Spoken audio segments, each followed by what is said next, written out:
देवियों सज्जनों, आपका स्वागत है आज एक्सप्लोर विद डीडी में। हाँ, मैं अमिताभ बच्चन आपका स्वागत करता हूँ इस चैनल पर आने का, घूमने का, देखने का, शेयर करने का, सब्सक्राइब करने का। क्या हाँ, इधर बिना सब्सक्राइब करके जाने का नहीं। क्या हाँ। तो ये थे अमिताभ बच्चन जी का एक छोटा सा इंट्रो देने के लिए मेरे चैनल पे आए थे। तो आज का ये वीडियो बहुत ही स्पेशल वीडियो है, क्योंकि ये वीडियो कन्वेंशनल ऐसे घूमने फिरने वाला वीडियो नहीं है भाई। थोड़ा बहुत ज्ञान भी बांट लिया करते हैं। तो ये ज्ञान बांटने वाला वीडियो है, फाइनेंशियल मैटर्स को एक्सप्लोर करने वाला वीडियो है। तो चलिए एक्सप्लोर करते हैं। आपको तो पता ही है, आजकल जो इनकम टैक्स रिटर्न भरने का टाइम चल रहा है, जुलाई का महीना है, तो बहुत सारे लोग देख रहे हैं कि भाई मैं कौन कौन सी इन्वेस्टमेंट मैं कर सकता था जो मैंने नहीं किए। तो कई सारे स्टूडेंट्स भी मेरे से डिस्कस किया और कुछ मेरे कलीग से भी मेरा डिस्कशन हुआ। कुछ ऐसे इन्वेस्टमेंट हैं जिनमें आप इन्वेस्ट कर सकते हैं। गवर्नमेंट की स्कीम्स होती हैं जिसमें किसी प्रकार कोई जोखिम नहीं होता। बहुत सारे लोग आपको बोलेंगे कि आप स्टॉक मार्केट में डालो, आप म्यूचुअल फंड में डालो। ये डालने को आप डाल सकते हो, आप स्टॉक मार्केट में भी इन्वेस्ट कर सकते हो, आप म्यूचुअल फंड में भी इन्वेस्ट कर सकते हो, लेकिन किसी के बोलने पे नहीं, आपको नॉलेज होना चाहिए। अगर आप म्यूचुअल फंड में या स्टॉक मार्केट में इन्वेस्ट कर रहे हैं तो आपको उसको पूरा नॉलेज होना चाहिए। किसी के सिर्फ बोलने पे ये नहीं कि भाई किसी फलाना बंदे ने बोल दिया कि आज ये इस स्टॉक को आज खरीद लो, 10 दिन बाद इतना हो जाएगा, फलाना हो जाएगा, दकड़ा होगा, ऐसा नहीं है।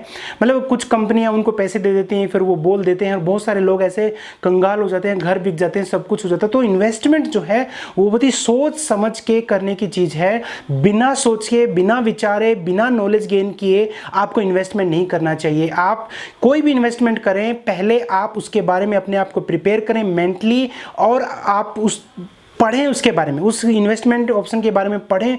गूगल पे इतनी सारी इंफॉर्मेशन होती है कि आपको किसी से पूछने की जरूरत नहीं। खुद को एजुकेट कीजिए, ब्लाइंडली किसी को फॉलो मत कीजिए, तभी आप इन्वेस्ट कीजिए।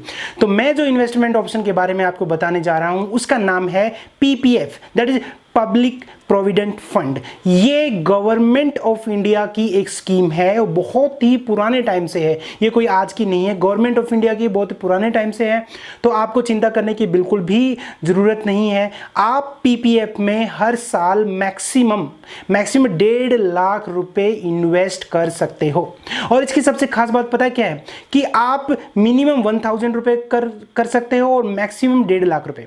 तो जैसे मान लेते एक साल में आपके पास सेविंग बची है 15,000 रुपए, तो आप 15,000 रुपए इन्वेस्ट करो। अगर आपके पास 1,000 हैं तो 1,000 करो, और 1.5 लाख हैं तो 1.5 लाख करो। आपको इस वक्त जो करंट, अगर मैं जुलाई 2021 की बात करूं तो इस टाइम पे जो रेट ऑफ इंटरेस्ट मिल रहा है पिछले 6 या 9 महीने से, वो 7.1% मिल रहा है। लेकिन जैसे ही इकोनॉमी अच्छी होगी तो ये रेट ऑफ इंटरेस्ट इसका पीपीएफ का बढ़ेगा। पास्ट में 12% भी पीपीएफ पे लोगों को मिला है।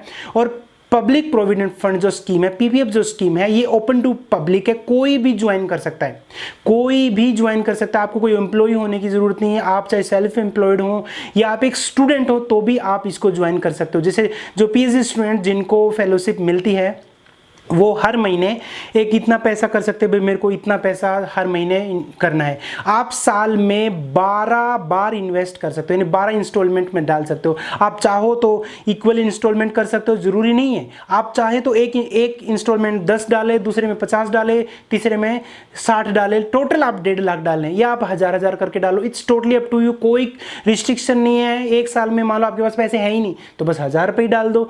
अगर आपने 1000 से कम डाले तो आपके ऊपर 2-4 रुपए का फाइन लगता है, बट आप, मुझे लगता है एक साल में आप 1000 रुपए तो जुटा ही लोगे। तो मिनिमम 1000 रुपए डालने होते हैं और मैक्सिमम आप 1.5 लाख तक एक फाइनेंशियल ईयर में आप डाल सकते हो। आपको बस करना इतना है, बैंक में जाना है, एक पीपीएफ का जो पब्लिक प्रोविडेंट फंड ओपनिंग जो फॉर्म होता है वो फॉर्म लेना होता है, उसको फिल करके बैंक में देना होता है, और फिर बैंक में आपका एक अकाउंट खुल जाएगा। वो अकाउंट को आप अपने इंटरनेट बैंकिंग में सेव कर सकते हैं या यूपीआई में सेव कर सकते हैं, और कहीं कुछ करने की जरूरत नहीं, डायरेक्ट उस अकाउंट में आप पैसे ट्रांसफर कर सकते हैं अपने यूपीआई ऐप से या इंटरनेट बैंकिंग से, बहुत ईजिली घर बैठे बैठे। एक बार आपको अकाउंट खुलाने के लिए बैंक जाना पड़ेगा, बस उसके बाद कहीं जाने की जरूरत नहीं है। और कुछ बैंकों में तो पीपीएफ खोलने की जो सुविधा है वो ऑनलाइन भी है, तो आप घर बैठे बैठे भी आप अपना पीपीएफ अकाउंट खोल सकते हो। आप ये जो पीपीएफ अकाउंट है आप अपने फैमिली के लिए भी, यानी जैसे अपने बच्चों के लिए खोल सकते हो, आप अपनी वाइफ के लिए भी खोल सकते हो अपनी इनकम से। लेकिन जो कुमुलेटिव जो है वो 1.5 लाख रुपए ही रहेगा एक फाइनेंशियल ईयर में। आपको पता होगा हमारा फाइनेंशियल ईयर 1 अप्रैल से लेके और 31 मार्च तक होता है। तो इस फाइनेंशियल ईयर में मैक्सिमम आप 1.5 लाख रुपए ही इन्वेस्ट कर सकते हो, चाहे आप एक अकाउंट करो या अपनी बीवी बच्चों के लिए करो, टोटल आप 1.5 लाख ही कर सकते हो। अगर 1.5 लाख से ज़्यादा आप इन्वेस्ट करोगे तो उसका आपको टैक्स बेनिफिट नहीं मिलेगा। मैं आपको बता दूं कि जो पीपीएफ में आप इन्वेस्ट करते हो 1.5 लाख रुपए तक, तो उस जितने भी आप इन्वेस्ट करोगे उतने पैसे 1.5 लाख रुपए तक, उतने पैसे आप सेक्शन 80C में इनकम टैक्स रिटर्न भरते हुए पूरा का पूरा आप जो है रिबेट ले सकते हो, आप एग्जाम्पशन ले सकते हो। तो पीपीएफ गवर्नमेंट बैक्ड स्कीम है, इसका कोई आपका लॉस होने का कोई मतलब नहीं है, आपको हमेशा इससे बेनिफिट ही मिलेगा, इसमें लॉस बिल्कुल भी नहीं होगा। ये जोखिम भरा स्टॉक मार्केट और म्यूचुअल फंड की तरह ये जोखिम भरा बिल्कुल भी नहीं है। तो मेरा सजेशन है उन स्टूडेंट्स को या सेल्फ एम्प्लॉयड को या इवन एम्प्लॉयज़ को भी जो अपनी जो 80C में 1.5 लाख रुपए बचाना चाहते हैं, आप पीपीएफ में पब्लिक प्रोविडेंट फंड में इन्वेस्ट कीजिए। आप 1.5 लाख रुपए टैक्स में बचा भी सकते हैं और लाइफ टर्म के लिए आप अपनी जो सेविंग भी कर सकते हैं। मैं आपको बता दूं कि पीपीएफ में 15 साल का लॉक इन पीरियड होता है, यानी 15 साल तक आप वो पैसे नहीं निकाल सकते। ये लॉन्ग टर्म इन्वेस्टमेंट है। हालांकि कुछ कंडीशंस में ऐसा भी है कि 4 से 5 साल के बाद आप पीपीएफ की जो स्कीम को इंटरनेट पे अगर आप सर्च करोगे उनकी वेबसाइट पे, तो आप जाके देख सकते हो कि आई थिंक 4-5 साल के बाद ऐसा है कि इतने पैसे आप अगर इमरजेंसी हो तो आप ऐसे आरबीआई से परमिशन लेके आप कुछ पैसे आप निकाल सकते हो। लेकिन आई थिंक उसका अगर ज़रूरत ना ही पड़े तो अच्छा है। आप ये लॉन्ग टर्म आपके लिए इन्वेस्टमेंट है, एक तरह से आपके लिए रिटायरमेंट की आप सोच सकते हैं। मतलब आप बहुत ही अर्ली एज में, मान ले कोई बच्चा 20 साल की उम्र में कमाना शुरू कर देता है, अगर वो पीपीएफ में इन्वेस्ट करता है तो बाय द टाइम वो जब 35 होगा तब तक उसका जो लॉक इन पीरियड है 15 साल का वो खत्म हो चुका होगा और वो उसके बाद चाहे तो पैसे निकाल सकते हैं। आप 15 साल का खत्म होने के बाद आप चाहें तो पूरे के पूरे पैसे निकाल सकते हैं। और मैं आपको बता दूं कि जो पीपीएफ है वो उसका जो इंटरेस्ट है और उसका प्रिंसिपल है और जो रिटर्न है वो सब टैक्स फ्री होता है, उसके ऊपर बिल्कुल भी टैक्स नहीं लगता है।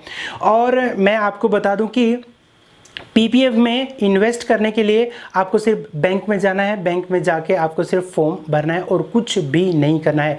तो जो स्टूडेंट्स हैं, जो मतलब जैसे उनकी फेलोशिप आती है तो उनको एक हैबिट बनानी चाहिए कि मैं इतने पैसे इन्वेस्ट हर महीने करूँगा ही करूँगा, तो उससे करूँगा या करूँगी, तो उससे आपका एक रिटायरमेंट फंड जो है एक तरह से आप तैयार करते जाते हो। हाँ, मैं आपको ये बता रहा था कि अगर आप 15 साल के बाद चाहें तो वो पूरा पैसा निकाल सकते हैं, और अगर आप नहीं निकालना चाहते तो उसको 5-5 साल के पीरियड में आप आगे एक्सटेंड कर सकते हो। जैसे और 15 साल के बाद आप पैसे डालने हैं नहीं डालने हैं, it's totally up to you. 15 साल तक जो पैसे आप डालेंगे वो तो डालना जरूरी है, लेकिन 15 साल के बाद आप चाहें तो भाई आपको डालने नहीं है, तो जो पैसा वहां पर है, जो इंटरेस्ट है वो आगे बढ़ता रहेगा, उसके ऊपर आपको इंटरेस्ट मिलता रहेगा।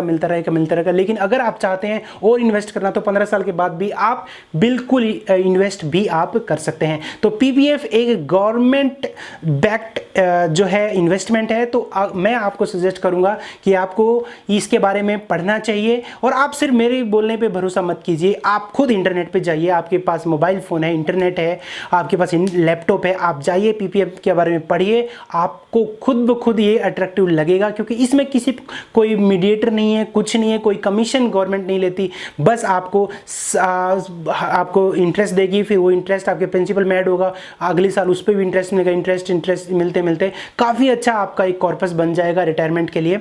तो ठीक है, ये मेरा एक सजेशन था, क्योंकि मेरे कई कलीग्स से और कुछ स्टूडेंट्स से भी मेरा डिस्कशन हुआ था कि भाई हमारे पास फेलोशिप आती है, हम उसका क्या करें, हमें कहाँ इन्वेस्टमेंट कर सकते हैं। तो आप इस तरह के इन्वेस्टमेंट कर सकते हो। मैं ये नहीं कहता कि आप स्टॉक मार्केट में इन्वेस्ट मत कीजिए, आप म्यूचुअल फंड में इन्वेस्टमेंट मत कीजिए, आप दूसरे भी बहुत सारे इन्वेस्टमेंट के ऑप्शन कहीं पर भी आप कीजिए, लेकिन जहाँ पर कीजिए खुद को एजुकेट करके कीजिए, किसी के बोलने पर मत कीजिए, क्योंकि अगर आपका पैसा डूबता है तो जो इंसान बोलने वाला है उसका कुछ नहीं जाएगा, वो अपना झाड़ देगा कि मुझे क्या पता।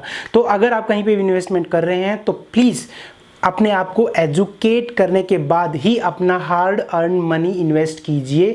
पीपीएफ में तो आपको सोचने की ज़रूरत ही नहीं है। और बहुत सारे जैसे किसान विकास पत्र हैं गवर्नमेंट के, और जैसे कि नेशनल पेंशन जो सिस्टम है वो भी गवर्नमेंट का एनपीएस का है, तो वहाँ पर भी आप इन्वेस्टमेंट कर सकते हो, वो भी गवर्नमेंट बैक्ड है, तो उसमें भी किसी प्रकार का लॉस होने का कोई दिक्कत ही नहीं है। मतलब आप फिक्स डिपॉजिट में भी आप कर सकते हो, आप बैंक में आरडी जो रिकरिंग डिपॉजिट है उसमें भी कर सकते हो। मैं मानता हूँ कि आजकल फिक्स डिपॉजिट और जो रिकरिंग डिपॉजिट है उनमें रेट ऑफ इंटरेस्ट बहुत कम है, लेकिन हमेशा सिचुएशन ऐसी नहीं रहेगी। आगे आने वाले सालों में जब इकोनॉमी थोड़ी सी बेटर होगी तो हमारे जो रेट ऑफ इंटरेस्ट भी बढ़ेंगे। तो पीपीएफ पे तो अभी भी काफ़ी अच्छी है।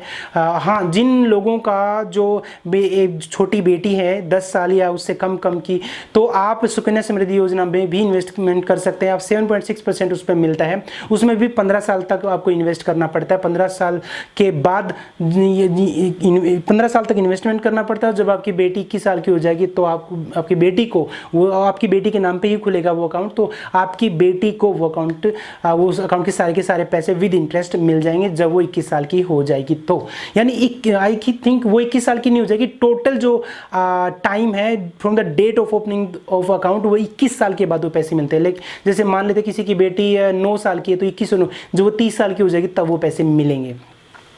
तो ये कुछ मेरी तरफ से इन्वेस्टमेंट के ऑप्शंस थे जो मुझे पता है, जो मैंने मतलब खुद सर्च किया है, मैंने किसी से पूछा नहीं, मैंने काफ़ी टाइम इन चीज़ों के बारे में सोचा है, पढ़ा है, तो उसके बाद मैं आपको ये सजेशन दे रहा हूँ एक दोस्त की तरह। मैं कोई फाइनेंशियल एडवाइज़र नहीं हूँ, बस एक दोस्त की तरह मैंने आपसे ये डिस्कस करना चाहता था। तो ठीक है, जैसे कि अमिताभ बच्चन जी ने वीडियो के शुरू में कहा कि अगर आप यहाँ देखने आए हैं तो सब्सक्राइब किए बगैर नहीं जानेगा क्या है। तो चैनल को सब्सक्राइब करना बिल्कुल ना भूलें, वीडियो को लाइक करना, शेयर करना भी बिल्कुल ना भूलें। तो मिलते हैं एक नए व्लॉग में, एक नई जगह को एक्सप्लोर करेंगे। तब तक अपना ख्याल रखें, अपने परिवार का ख्याल रखें। Take care, bye bye.